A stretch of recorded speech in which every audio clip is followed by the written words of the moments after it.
Good morning. I'm going to show you my oatmeal.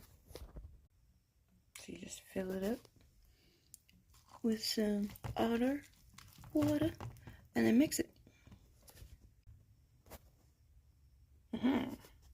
Figure that out. Anyway, see, it's still really thick. Lots more water.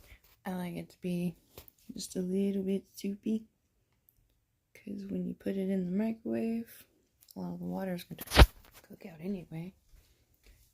So it's fine most of the time. Every once in a while it's really wet, but usually it's still not. Just pop it in for a minute and then voila. Yummy, healthy breakfast.